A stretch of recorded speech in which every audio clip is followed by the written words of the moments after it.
In the vast expanse of the galaxy, wars were fought cleanly. Every species, from the meticulous Scorthians to the serene Arion, had adopted one universal truth: war was best left to machines. Robot soldiers dominated the battlefields. They were engineered for maximum efficiency and minimal collateral damage, equipped with a blend of advanced AI and heavily armored exoskeletons. Fighting was clinical, precise, and devoid of the raw terror and bloodshed that wars of the distant past had once caused. The galaxy had come to believe this was the natural evolution of conflict, an approach that minimized risk to organic beings and left entire planetary ecosystems untouched. Until, one day, the humans arrived. They were from a world known as Earth, labeled a death world on the galactic scale, a place of volatile climates, immense biodiversity, and natural hazards that would have spelled certain extinction for most species. Earth was riddled with dangerous life forms, shifting tectonic plates, viral outbreaks, and predatory creatures that were nearly unstoppable. In the galactic lexicon, a Deathworlder was a being born and bred in the harshest conditions. And now, humanity, a Deathworlder species, had joined the galaxy. The other races weren't sure what to expect. Humans were still new to the galactic community, just beginning to make their presence known. They were known for their adaptability, resilience, and an odd sense of humor that involved dangerous levels of sarcasm and daring, but they were considered primitive by some of the older species. Humans didn't have the technology to rival the Scorthians or the scientific advancements of the Arion. They weren't even close to the military prowess of the Thrak, a reptilian race renowned for their battle algorithms and advanced combat drones. So, when a minor territorial dispute erupted on the forest moon of Drakis IV, the humans' arrival was met with skepticism and thinly veiled derision. The Scorthians, ever efficient and meticulous, deployed their legion of Warden-class combat drones. They were sleek and agile, coated in an iridescent armor that could withstand plasma fire and kinetic blasts alike. Each drone was powered by a neural net linked to a high command unit, coordinating their every move in flawless synchrony. The Thrak brought their strikebots, massive, hulking machines that moved with mechanical precision. Built for heavy assault, the strikebots were equipped with plasma cannons and tactical missile systems. They had crushed rebellions across the Thrak Empire, reduced insurgent hideouts to ashes in minutes, and were the most feared machines on any battlefield. The humans were expected to bring their own robots. Perhaps they'd cobble together a fleet of rudimentary machines, even if they couldn't compete with the highly advanced robotics of other races. But the Scorthians and the Thrak were left stunned, mouths agape and antennae twitching, when the humans deployed nothing. No armored machines. No drones. No sleek weapons platforms. Just humans. Dressed in simple tactical gear, carrying nothing but weapons that looked almost laughably crude by galactic standards. Some of them held metallic blades, others gripped primitive firearms that seemed almost quaint in an era of plasma weaponry.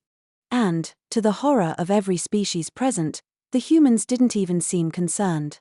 The battle was about to begin, and the galaxy watched in morbid fascination. The Scorthians were the first to engage. Their drones hummed to life, flooding the battlefield with a calculated, mechanical precision. They moved in an intricate formation, spreading out to encircle the human forces. As one, the Warden-class drones leveled their weapons and fired. It should have been over in seconds. But the humans didn't retreat. They didn't even flinch. Instead, they charged. The human at the forefront, a tall figure with a broad, muscular build, let out a roar that echoed across the battlefield, a sound so primal and fierce that even the robotic drones seemed to hesitate. Then he surged forward, closing the distance with terrifying speed. Before the Scorthian commander could react, the human had reached the first drone and struck it with a single, devastating blow. The Scorthian watched in horror as the drone crumpled under the impact, metal folding like tin, circuits bursting into a shower of sparks. The human didn't pause, he moved on to the next drone, ducking under its plasma fire and delivering a powerful kick that sent it spinning out of control. He ripped off one of its arm cannons and, in a move that seemed almost impossible, used the cannon as a weapon, smashing other drones into pieces. The other humans followed, weaving through the hail of plasma fire with agility that was nothing short of miraculous. Some tackled the drones directly, dismantling them with sheer strength, tearing through armor plating with their bare hands, dismantling machines designed to withstand the harshest conditions in the galaxy. The Thrak general was baffled. He watched the humans dismantle the Scorthian drones as though they were mere toys and ordered his strikebots to engage. The strikebots were twice the size of a human and equipped with the heaviest artillery. They stomped across the battlefield, raising their plasma cannons and targeting the human forces. This time, it was a group of humans that took up the challenge. One woman, a human soldier with close cropped hair and eyes that seemed to blaze with an inner fire, charged at the nearest strikebot, leaping onto its armored leg. The Thrak watched in disbelief as she climbed the massive machine, dodging its attempts to shake her off, and reached the cockpit. With a ferocious grin, she slammed her fist into the cockpit door, shattering the reinforced glass in 2 strikes. She reached in, yanked out a cluster of wires, and the strikebot went limp, collapsing under its own weight. One after another, the humans tackled the strikebots, climbing them like ancient trees, prying open panels, tearing out components, and, in some cases, riding the fallen machines as they toppled to the ground. Within hours, the battlefield was a graveyard of machinery. The Scorthian drones lay in pieces, their once imposing forms reduced to smoldering piles of metal.